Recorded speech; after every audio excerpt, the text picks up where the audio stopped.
오늘은 입술이냐 마음이냐, 입술과 마음이라는 주제로 함께 생각해 보겠습니다. 우리가 살아가면서 마음의 상처를 가장 많이 받는 순간이 언제냐면 이제 말과 입술의 말과 그 사람의 마음이 정반대일 때라는 거죠. 분명히 입술의 말로는 당신뿐이다, 사랑합니다 라고 이야기를 했는데, 마음으로는 다른 사람을 사랑하고 또 다른 사람들 앞에서 나의 흉을 본다든지 또 비웃는다든지 하면, 그걸 나중에 알게 되었을 때 사람들은 더 큰 충격을 받고 또 정신적인 어떤 그런 어려움을 겪게 되기도 합니다.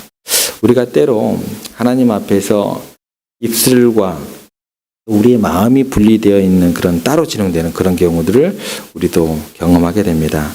오늘 말씀은 입술이냐 마음이냐 이것을 구분하고 계시고 그 차이를 알고 계시는 하나님의 그 안타까움, 외침이 나타나 있습니다. 도대체 입술로는 왜 하나님을 찬양을 하면서 마음은 멀리 떠나게 되어 있을까? 왜 바리새인과 서기관들을 그럴까? 우리 삶에서 왜 그런 어떤 신앙에 있어서 우리들이 원치는 않지만 그런 모습이 나타나게 될까? 이 이유에 대해서 좀 생각을 해보겠습니다. 가장 잘 아는 이유 가운데 하나는 뭐냐면, 우리가 하나님보다 사람에게 관심이 있기 때문에 그렇습니다. 오늘 6절에 보시면 이사야 선지자가 이미 이스라엘 백성들의 그 외식함에 대해서 선포를 했고 또 우리 사람들의 모습에 대해서 예언을 했다라는 거예요. 이 백성이 입술로는 나를 공경하되 마음은 내게서 멀도다. 이사야가 왜 이렇게 얘기를 하냐면, 이사야가 1장에서 이렇게 이야기를 합니다. 이스라엘 백성들이 굉장한 예물을 가지고 성전에 부지런히 드나드는데 그들의 하나님이 보시기에 성전 뜰만 밟는 거예요. 그 제물 번제 이런 것들이 그들의 마음이 담겨지지 않았기 때문에 하나님께서 뭐라고 얘기를 하시냐면 역겹다, 이렇게까지 표현을 하셨다라는 거예요. 왜 그러냐?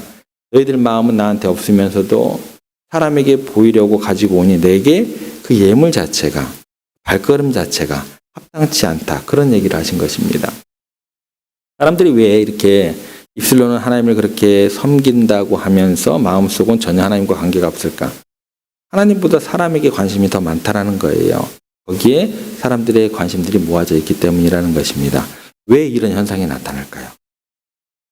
왜 우리가 자꾸 하나님을 예배하면서 우리들 가운데 있는 마음은 자꾸 하나님을 멀리하면서 자꾸 우리들의 입술로는 하나님을 가까이 한다라고 이야기를 할까요? 사람은요, 입술의 소리는 듣는 존재들입니다. 그런데요, 마음의 소리는 들어요, 못 들어요? 듣지도 못하고 읽지도 못합니다. 이게 문제예요.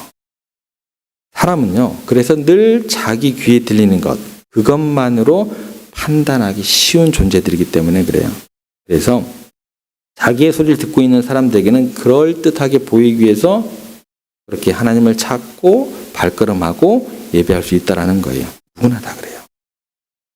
자기가 얼마나 하나님을 사랑하는가, 얼마나 하나님과의 관계가 깊은가, 이걸 보여주려고 입술로 지금 바리새인들이 막 떠들고 있다는 거예요. 다시 말해서 하나님을 이용해서 하나님을 섬기는 척하면서 자기의 신앙이 얼마나 깊은지, 얼마나 하나님과 관계가 친밀한지 이걸 어떻게 해요? 입으로 계속 떠들어야 돼요.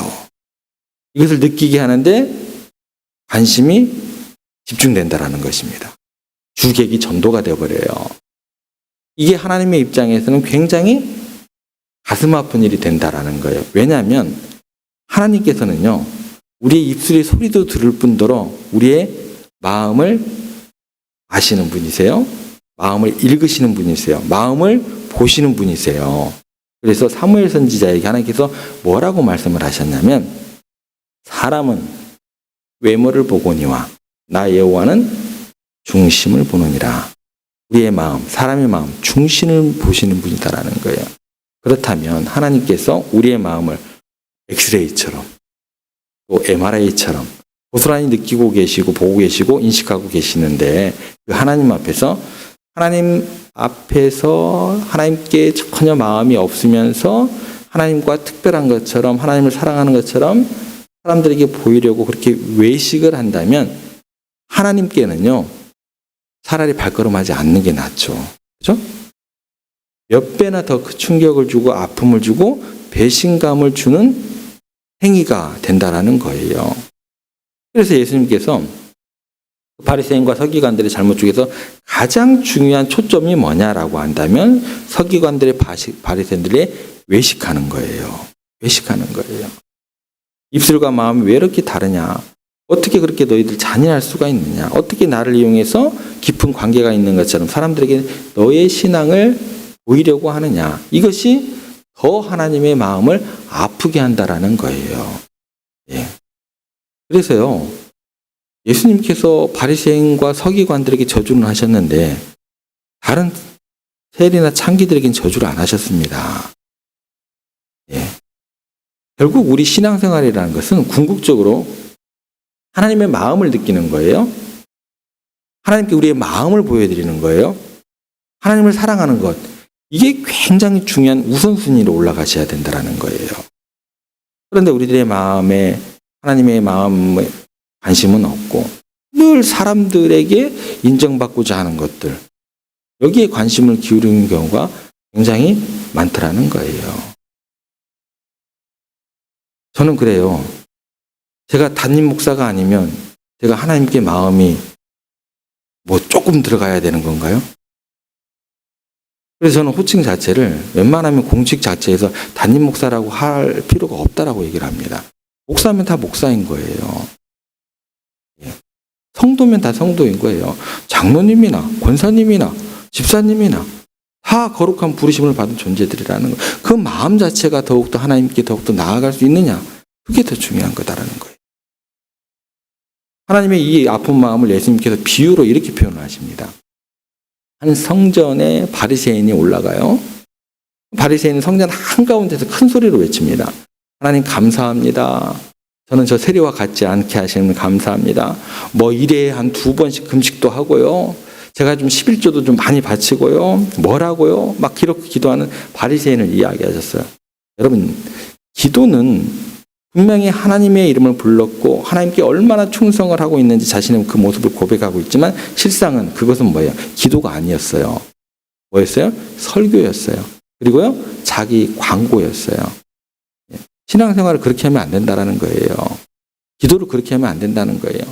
그것은 하나님의 이름을 부르지만 하나님에는 전혀 관심이 없는 주위에 있는 사람들 들으라고. 이게 뭐예요?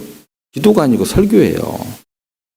동시에 저기 구석에 있는 꿇어 엎드려 있는 저 죄인 세리로 하여금 자신과는 얼마나 차이가 나는지 내가 이 정도야.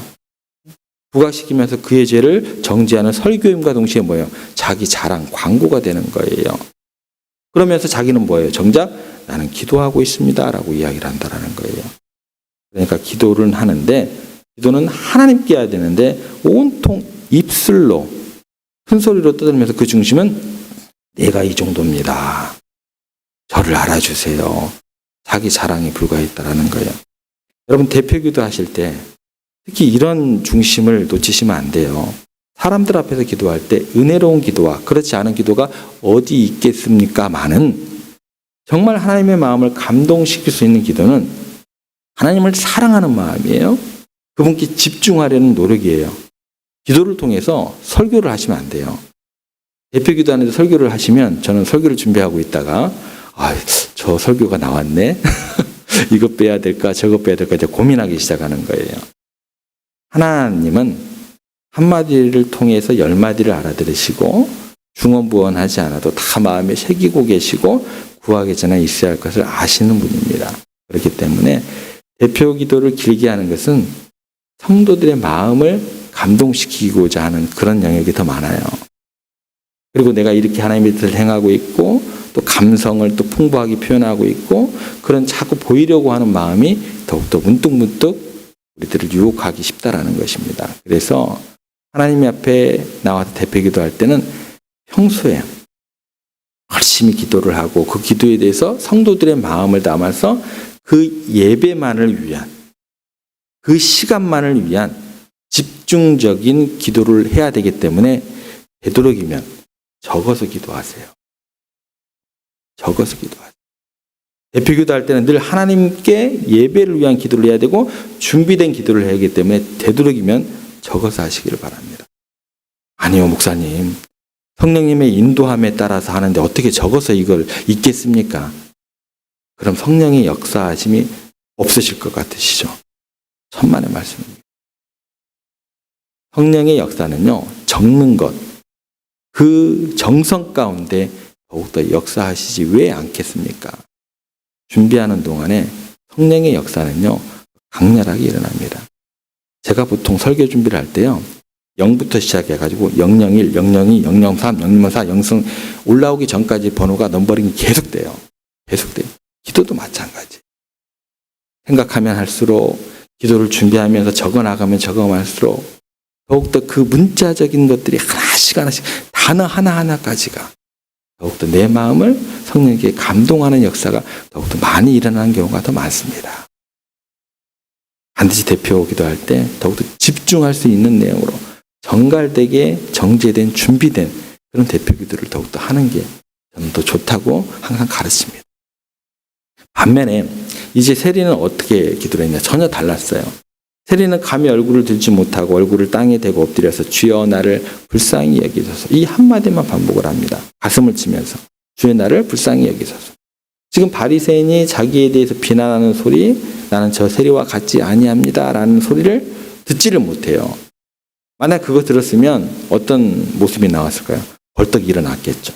아 그래 너 잘났다 그러든지 아니면 창피해서 그 자리를 박차고 뛰어나갔든지 해야 될 텐데, 남이 자기에 대해서 뭐라고 하는지 모르고 다 꿇어 엎드려가지고 통곡을 하면서 이 죄인을 용서해달라는 기도를 한 거예요. 한나도 마찬가지입니다. 하나님께 얼마나 집중을 했든지 엘리 제사장이 와서 한나의 기도 소리를 듣고 술 취한 여자로 착각할 정도였다라는 거예요. 그러니까 하나님의 그 마음을 느끼고 그분 앞에서 자기의 마음을 토로하느라고 다른 사람에 대한 소리 자체가 전혀 느껴지지 않고 생각지도 않았다는 것입니다. 예수님께서 그 두 기도를 놓고 이렇게 이야기를 하십니다. 두 사람 중 누가 의롭다 하심을 받고 돌아갔겠느냐? 누구라고 얘기하셨을까요? 한 사람은 하나님의 이름을 그렇게 많이 이야기했지만, 그렇게 종교적인 생활을 완벽하게 했지만 하나님은 안중에도 없었고, 한 사람은 비록 죄를 짓고 실수를 하고 내용이 뭐 아래 것도 없었지만 하나님 앞에 의롭다 하심을 받고 가게 되었다라는 거예요. 예수님께서 강조하신 것은 입술과 마음이 하나가 되는 그런 신앙생활입니다. 우리가 말하는 것이 우리의 마음과 일치하면서 그것이 신앙의 진정한 표현이 되어야 합니다.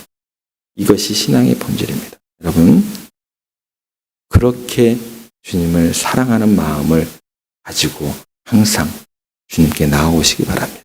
그리고 하나님께 집중하는 성도 여러분들 되셔서 더욱더 입술과 마음이 하나가 됨을 통해서 하나님께 더욱더 기쁨이 되는, 자랑이 되는 그런 오늘 하루의 삶이 되시기를 주님의 이름으로 부탁을 드립니다.